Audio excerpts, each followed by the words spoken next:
G'day guys, you're back with Miracle Max. Today in the workshop we have a Volkswagen Golf MK6 2010 model with a 1.4 litre engine in it, and it's got a bit of a sticky clutch on occasion. I haven't personally experienced it, but the customer assures me that it is. Now I have done several checks previous to that, unable to find the thing, but I got it to stick once. And it's actually in the clutch assembly itself. So today we're going to be replacing the clutch. Max the mechanic is the man who fix it all, yes he can. With a joke and a cheer, your car troubles disappear. Now that the Golf is up in the air, we're going to remove the right hand left wheel. We might even have an assistant helping me. So I've got my young apprentice with me right now, young Finnicus, and he's going to be helping me to undo it. So Finnicus, can you just press that button there, please? Nice and tight. Oh, look at that. Here we go. You're a legend, mate. Get rid of one. Let's try another one. Hang on. Wait. Okay, press.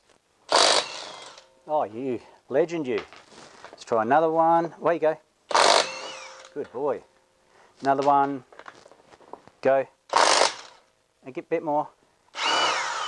Good, and one more. There you go. Whoa, look at that, the wheels come off. Okay, well done. Thank you very much for your help, Mr. Finnicus. Ta-da. Okay, ta-da. Now that the wheel is out the road, I'm going to remove this particular wheel arch to give me access to the gearbox itself. I decided to remove all the panels, this one here, and of course there's one that goes the full length of it. It's just a series of Torx bits, no big deal. I'll probably go to the battery next because that's got to get out the road. We need a lot of clearance around here, both underneath and from the top. As you can see, there's a fair bit in the road. We've got our airbox and we've got our battery that doesn't give us much access from the top. So I'm going to remove those, but I've got a little trick up my sleeve with the battery. I bought this tool some time ago and it's actually really good. It goes into your OBD2 connector. Probably can't see where it's changing there. I'll probably turn off the light in a sec. But that, I've got an extension on it of course, and that plugs into my OBD2 connector. And at the moment we can see that we have voltage from the battery. That's current. When it goes to red, that light, there we go, that has a voltage of the battery. Just get rid of that light a little bit. So that tells me that I've got a good connection to my battery. And now I want to hook up my own supply because I'm just about to disconnect the main battery. And I can do that by, of course, my little unlimited power supply batteries. And I'll just hook it up like this. So it's fused, of course, on the positive side there. And on the negative side there. And we should have power going to it. Okay, so I'm now quite happy to pull off my battery knowing that I have a supply going to things like my clock and all that sort of stuff, so nothing will be adjusted. It will stay exactly the same. And of course I can tell if I screwed up or not because obviously the clock will go back to zero. But it should be all honky-dory. I know my battery's charged, so it should be all good. Before we get to our battery, I'm going to remove the airbox. Now, it's not too hard. There was just a single screw down there. Here's an Allen key. There's two knobby bits that you've got to pull out over here, and there's one hidden right down underneath. And then you've got to sort of lever this section here off some ducting that's down here. And of course, don't forget to take it off your throttle body down here, or the air intake into your turbo system here. And that should, in theory, lift off. Oh, look at that. We've got some space. Okay, so now I can get onto the battery. Just keep in mind, because I'm powering it through my OBD2 connector, these fellas are going to be powered at all times. So I'm going to wrap them in rags and make sure that they're fully insulated before I remove the battery or, disconnect anything and start flopping the leads around, okay? So I've wrapped the positive lead. I don't need to do the negative, just the positive lead in one of my old college shirts. And of course I put some red tape around it so that I'm aware that this is live at all times and it's fully insulated anywhere there is metal, and it's all okay down below. So I'm happy that I can work around that and it won't get shorted out. And all it takes to get the battery out is there's one hold down clamp here. Get him right out the road, and then in theory the battery should be able to be pulled out. Of course I've removed my negative one as well over there, so fingers crossed, using my fully sick max muscles, it should come out. Nice. Then to get that base plate off, it's 1, 2 and a fella hidden over here. 3 bolts. get my wiring out the road. That should come out nicely. Don't you love it when you say it should come out nicely and it never does? It's just catching on stuff, that's all. Bit hard to do one-handed. Look at the amount of room that we have there. Beautiful. Next on our list, we need to get rid of these cables. Now this one here should simply be levered off. If I remember correctly, I've done these before. You should be able to just get behind, right behind there, and it should just pop off like DOS. The other bloke down here, you can see that it has a bit of a clip on it, a bit of clippage there. So we need to get under that, lift that up and over. I might be able to do it from that side without losing the thing, of course. We don't want to fling it everywhere and it take off, which is, I'm hoping it won't do. Not sure that you can see what I'm after. Alright, that's what the clip looks like there. That centre pin right there, that lifts off like that. So to get the rest of that linkage assembly off, it's not that hard. 1 bolt, 2 bolt, and there's a third one tucked away in there. With that cable assembly now pushed out of the road, we should be able to get to our slave cylinder relatively easily. They're a bit of a pain to get past that bracket, but not too bad. And of course our starter motor needs to come out. There's a bolt here, and of course there'll be a bolt down there to get out. Starter motor can get pulled to one side and just tied out the road with a piece of rope or something like that. You don't have to totally disconnect it and pull it out of the vehicle. While I'm under the vehicle, I've removed this particular connector, probably a reverse light switch. I have taken this bracket off the starter motor. They've got another bolt and stud hidden in behind that. And of course then I'll get the other one from up the top. But I thought while I was under here, I'll undo these fellas here. This bloke here, as well as this mount. It has a bolt going through here, and a big sucker that goes through there. Once you do that, of course, then it's relying on the gearbox mount right up the top, but this is just a stabilisation one, so the gearbox will probably rock a little bit, but don't panic, it's safe, it's being held by that top mount, so we can just wiggle that fella, get that right out the road, so we've got heaps of room underneath to work on it. And other bolts that you could probably undo while you're here, just as a matter of course, be this guy here and this guy here. Not sure if there's anything else that you can easily access from underneath. I referred to that one. And of course this fella here on the starter motor looks like a big long stud or bolt that goes all the way through. So make sure you undo that. There'll be a long stud that comes out, no doubt.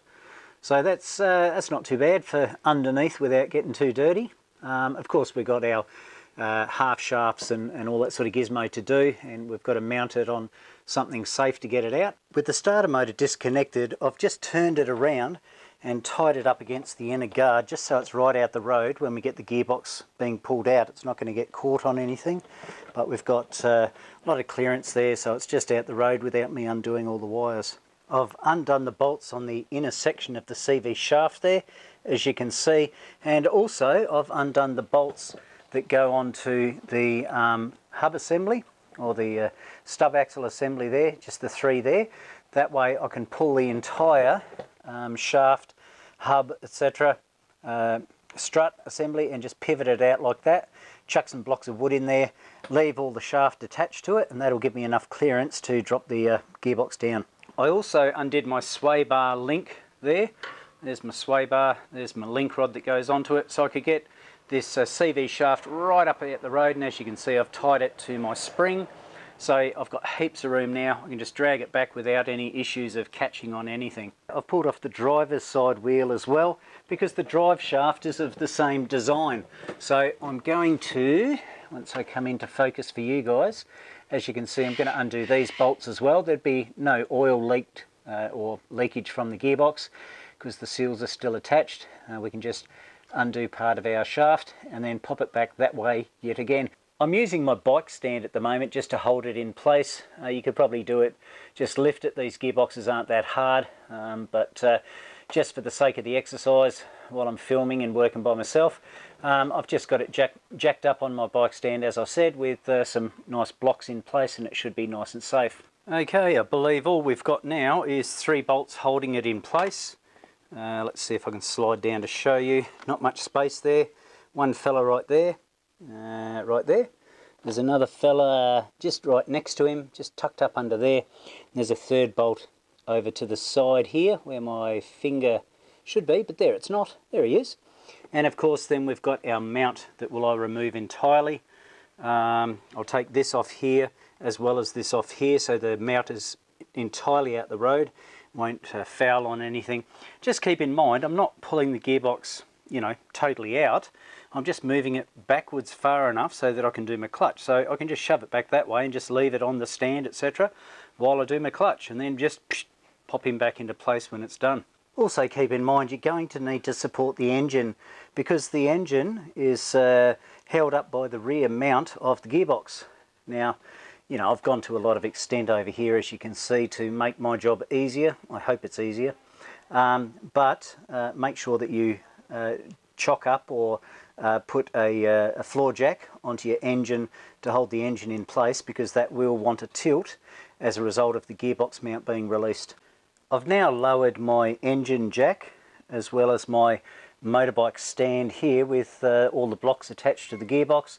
So the whole lot is starting to tilt down like this. Of course I need to separate it, and probably start around here somewhere. I hope that I've got all my bolts out, and that should plop backwards and hopefully land nicely onto my nicely assembled motorbike stand there. Just note that these bolts here came out, but they still seem to be attached and you can't get them out. So obviously you're going to have to push your gearbox back that way, undo the threads a bit more, push your gearbox that way, undo your threads a bit more until you get them undone. And of course when you put it back in, you're going to have to be aware of that too. So you have to line it up properly, of course, but I'd still say that this has still got a couple of threads attached to it, and of course I can't get those bolts out because the exhaust is in the road and I don't want to undo the rest, so I'll just push the gearbox back that way until those bolts unthread themselves nicely, I hope. Just a bit of a fair warning, guys, I'm not sure if you can see it or not, but this is the right hand drive shaft that goes in, and there's a tricksy little bolt that's being a little bit difficult to get to. Can you see it? I'm not sure if you can. I'll just come back a little bit if I can, but there's a little bolt there, or not a little bolt, but a big bolt, which caught me out. So you've got to approach it from the driver's side, and yeah, it's just tucked away behind the drive shaft. So just a trick for young players there, guys, quite easily to get caught out and you start reefing on the gearbox and creating all sorts of havoc, but there is a bolt just above there. As mentioned before, these bolts here are quite long. They hit against the exhaust pipe and are a pain in the bot. So I've got the gearbox moving backwards, of course, but it's still attached to those threads. So I'm pushing the gearbox back, undoing them a little bit, pushing the gearbox back, undoing them a little bit. Who thought of that design? They're not very smart people, obviously an engineer of some description. That's just how it is, folks, just how it is, okay?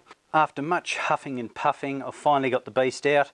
Remember, the issue with it was that it was sticking. Now I need to figure out why it was sticking, whether the thrust bearing was catching on the diaphragm springs, whether the clutch itself is sticky, whether there's no lubrication on the shaft itself. Look, there could be loads of things. I need to pull that clutch plate off and have a look. Have a look at the thrust bearing itself. The surface there is quite rusty, isn't it? And it's got a massive groove in it. So whether that was actually catching on the diaphragm springs, as I mentioned before, and also if you have a look here, sliding up and down, there are some massive big scrape marks. Now, I'm not sure if that's going to be an issue or not.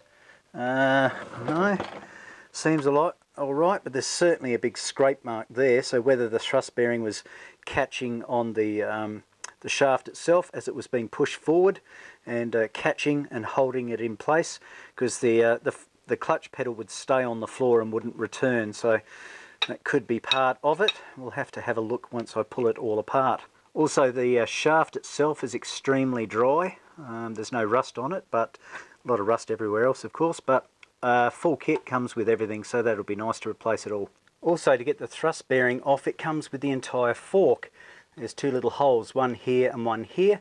There's a bracket on the back there, and that's what this slides on. This slide here becomes part of it. You can see those bolts now, can't you?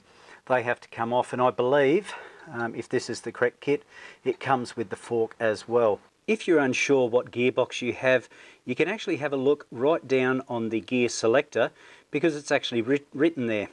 This model came out with a what is it, a MQ200 or a MQ250.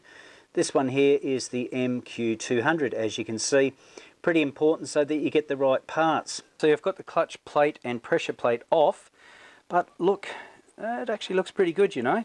It's certainly dry. There's a lot of, you know, not rust, but it's very, very dry in that shaft there, that's for sure.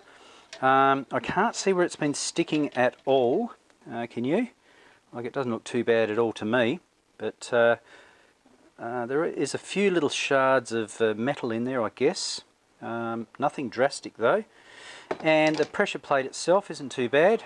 The surface, I was concerned that perhaps the customer was riding the clutch, but look, this, I mean, obviously there's some burn marks on there, there's no doubt about that.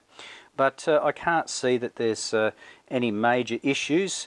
And the actual diaphragm itself, it's all at the same height, although once again there's a lot of rust marks on there, and that coincides with the bearing that fits on there, and of course the fork assembly that goes across it, the pivot fork. Look, I reckon this is where our problem is, because have a look at the rust that's in here, and there's a big groove cut into this bearing surface here. Not only that, as I mentioned before, this yoke or neck or shaft or whatever you want to call it, that has a big scrape mark on it. You can see it right there. And so obviously if that's been not lubricated at all, when this pushes forward, so that goes onto there, when it's pushed all the way to the ground, it could actually catch, and then the pedal doesn't want to return. So it's, yeah, have a look behind that there. See that? Look at that big scrape mark, hey? So, oh, there's a few behind there, isn't there? Look, yeah, I reckon, and obviously it's just on one side, so this must be a bit cockeyed, I guess, and not true to the shaft, and so obviously it's been dragging on one side. So I reckon that's what the issue is, guys. Can't see any other major problems. There's a bit of grease in that pivot point there, and of course where the slave cylinder goes on here is fine. But yeah, I reckon this is where the pointy end of the problem is. With this particular brand, Clutch Pro, you can see it on Australian Clutch Services, blah blah blah, etc. But I've done a search for it, and as I said, there's two for the manual transmission, not a double clutch system. But this here is a one for the MQ250, as I mentioned, or the MQ200. This one includes the clutch fork, and that's the one that we had to unbolt, and of course that one seems to be the one that's causing all the problems. So yes, if you need to know which it is, have a look on that lever. That'll tell you which one it is, MQ200 or MQ250, then you can order the correct clutch. Not a sponsor at all, but this is the clutch that I'm using, a Clutch Pro brand, and the website's just down here if you're interested. And the actual part number for this particular vehicle is a KVW 22016. And inside the box we find obviously a clutch plate. Put that to one side. We've also got a thrust bearing, but this thrust bearing is a little bit different in design. It's that bolt-on style. It has that sleeve, the one that was scored pretty badly, the one that was causing the problem, I believe, for the clutch pedal sticking to the ground. Pressure plate, of course, and these also include a brand new fork with a pivot point as well. So yeah, it's quite an extensive kit. Shouldn't be too hard to fit. Of course, while the gearbox is out, it's important to make sure that I have no oil leak at my front seal, and that's fine there. And also at my rear main seal. Now that looks fine in there. I have no issues with leaving it like that. So what I need to do now is to clean up my flywheel to get rid of all the muck that's in there, and also make it abrasive around there. So get some sandpaper, maybe 80 grit, and score all that up to make it a nice clean surface. I'm not worried about getting it machined or anything like that, simply because of the fact that it's the thrust bearing that was faulty, not the clutch. There was plenty of meat left on the clutch, but hey, we've got to do the whole lot together. Notice some of the fitting instructions there. Obviously keep everything clean, including your little mitts. Make sure that you don't have dirty hands, but also clean the pressure plate and flywheel surface with some suitable solvent. So make sure that that is done. And also there's some lubricant that they give you in there as well, which can be used on pivot points and forks and stuff like that to make sure that we have proper lubrication there. So here's our old thrust bearing and the fork assembly, and they appear to be as one, but in actual fact they're not. In the kit we have the thrust bearing, as you can see, and the separate fork. So all you've got to do with this guy is sort of turn it around, and there's a little notch and it slides off nicely. Then it can be put through into the fork, this bloke over here. Now this was the fellow that caused the problem, or the thrust bearing did actually. I might pull the old one apart because it had big scrape marks on the side, didn't it? So all you got to do is pop that through there, get your thrust bearing, and there's a couple of little notches on the side here that you can turn around till it lines up. There we go, that'll go down. But also there's two little clips, there's one here and one here, and they lock into here and here. So once I get that around, turn that down like that, and oops, I was way out, 90 degrees out I was, then that should push into place like that. Of course, make sure that you lubricate the inside of the thrust bearing, and of course that's what the issue has been here on the old one. Look how dry and horrible and rusty it is inside there. That's the issue, and that's caused this sort of scoring on the side here, and of course that would, well, the thrust bearing would jam on this sleeve here, and of course cause the fork to hold in place. And if we have a look here, you can see that the thrust bearing is actually worn away in comparison to the new one. This one here is flat as a tack. So maybe the thrust bearing was starting to seize as well, I'm not sure. So other places to lubricate are this pivot point over here and this pivot point over here, and maybe just a fraction on the spline where the clutch goes in and out as well. I've now given the flywheel a good clean down, wash down with some brake clean. Then I have scored the surface, as you can see, and then I've wiped it down once again with some nice brake clean and a clean rag, ready for the pressure plate clutch plate assembly to go on next. This type of pressure plate appears to be a balance style, which means it only goes on one way. Now what I've done is you know, you can keep spinning it around till it lines up, and it's a trick for young players because you could start to bolt it up and things jam and you get it wrong and you end up in all sorts of grief. But what I've done is I've pulled out the clutch plate that was in there a second ago, and I've just put on the pressure plate temporarily, and I've turned it around and around and around till these pins lined up. So there should be 3 pins, 1, 2, 3, and all the bolt holes have lined up as well. I've just got it dangling there with a single bolt up the top, but just to make my life a little bit easier, what I have done is just put a texture mark where they line up, and now I can bolt it up accordingly, knowing with confidence, once I put my clutch plate back in of course, that it should line up perfectly. Also another trick for putting the clutch plate in, I've just got a long socket, deep socket here, and I'm taking that through my clutch and putting it into that spigot or bush assembly in the centre to make sure that everything lines up properly. That goes in like that, and of course once my pressure plate is put into place, allowing for gravity, go up and down, about halfway, tighten it up, job should be done. Just keep in mind that the clutch plate will only go in one way. This is a stepped area, and on the new clutch plate, this stepped area will have gearbox side only. So as you can see, it's offset there, and that goes into the pressure plate. The flat side goes to the flywheel. The tightening torque for our clutch pressure plate across here is 13 Newton meters. If it's an M7 bolt, then it's 20 Newton meters. After you've correctly torqued up the pressure plate, and this hopefully is all centered, it should be able to just be slid out nicely like that. Okay, you can see where it went into the bottom bush assembly. Right on the end there, there's a little mark, and that's gone through the spline nicely. So I shouldn't have too much issue putting the gearbox back in. There's a little bit of wigglage jigglage that I'll show you shortly. Now part of the problem putting this gearbox in is this guy over here. He just doesn't want to go past this chassis member over here. So what you've got to do is you've got to sort of tilt it maybe down a bit. So twist the whole gearbox down and then tilt it backwards like that, come up into it, and then tilt it around to get it past. Once it's past that part there, it should go past here, no problems, and it should then go into our gearbox, or onto the back of the engine there at least. So I can't really use my lift because that doesn't allow me to get a little bit of twist and shout, and you know, I've got to do that, so I might have to sit it on my gut, my ample gut, and then I can manoeuvre it with my knees and arms, etc. One other thing too, don't forget to clean your spline there, and with a little tiny bit of grease that's left, just whack a tiny bit of grease on there. so it can slide into the spline. Not too much because you don't want it to flick out everywhere, but just a dab. Well, I had planned to balance it on my stomach and push it up with my knees and all that sort of stuff. I'm getting too old for this stuff.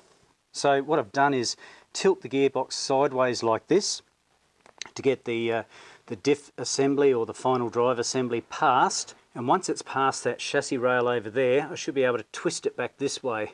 I'll show you downstairs. It's on quite an angle, isn't it? It's not straight ahead where the vehicle is or where the shafts should go in, gearbox, etc. But I've got it really cockeyed, and down at the back, it's laying down at the back.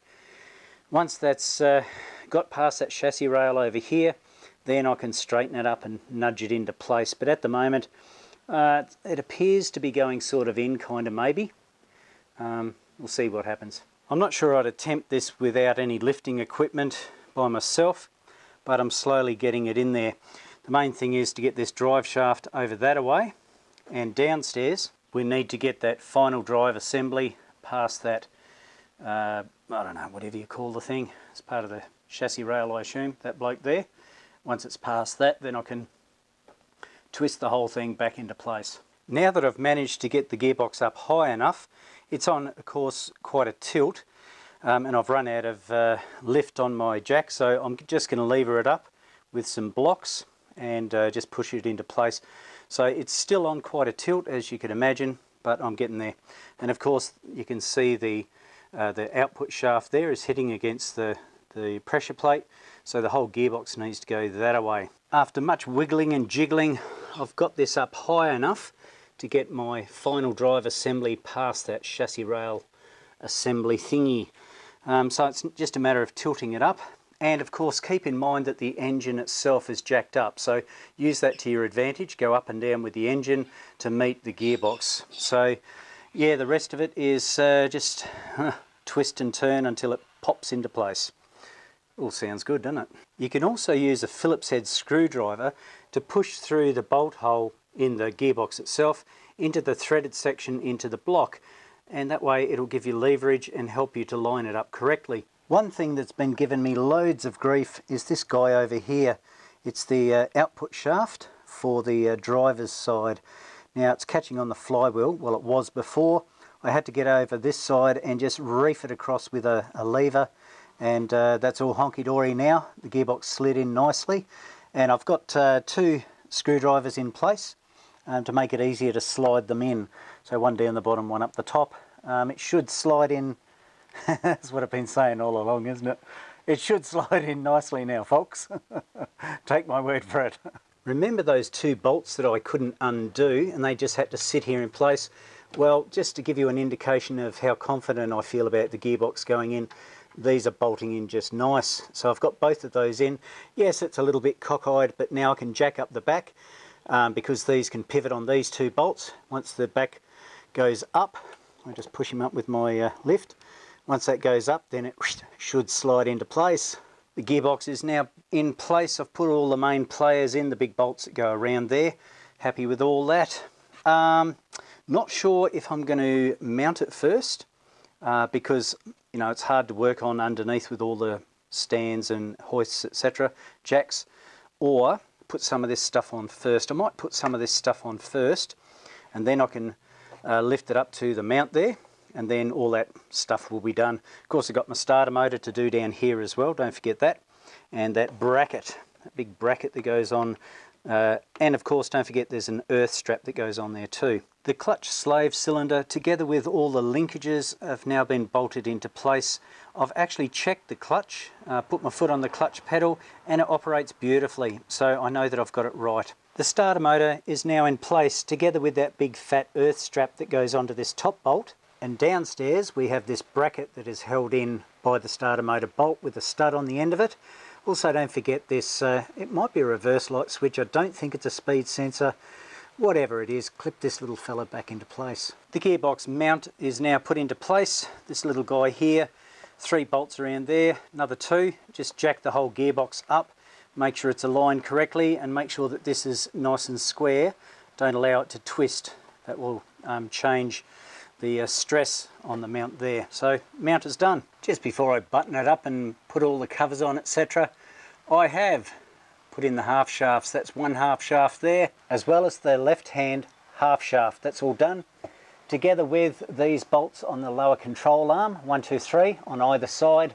On the left-hand side only, the sway bar nut, this link rod here, I undid that nut, so that's all torqued up correctly. So I'm actually just going to drive it on my quick jacks for now, just to make sure everything's okay before I put all the covers on, but I'm pretty happy that I've got everything done right. Of course, before I do any of that, I had to put in the battery tray as well as the battery, all the connections, and then snug him into bed. Then of course the airbox. By using our battery power saver thingy, we were able to retain the time and no doubt all the other goodies that are held in the ECUs. 345 there, pretty close to 345 there. Okay, let's start it up and give her a bell. Hopefully we can get the wheels to rotate before the traction control cuts in. Let's fire it up, see what it does. Okay, let's put her in gear. In theory, I should be turning my wheels. Second gear, third gear, fourth gear, traction control of course, but hopefully I've got some wheels to rotate then. Clutch feels nice though.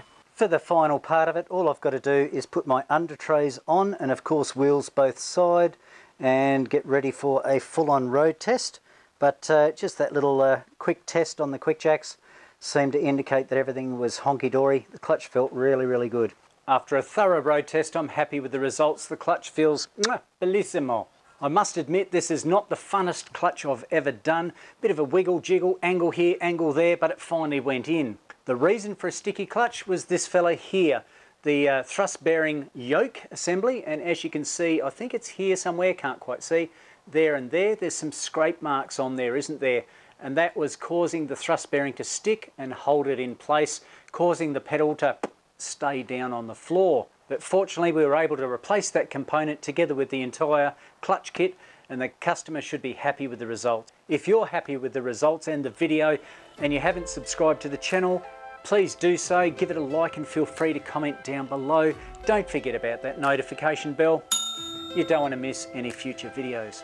Also, don't forget about our Facebook and Instagram pages. The details will be down below. So until next time guys, this is Miracle Max signing off. I will catch you later.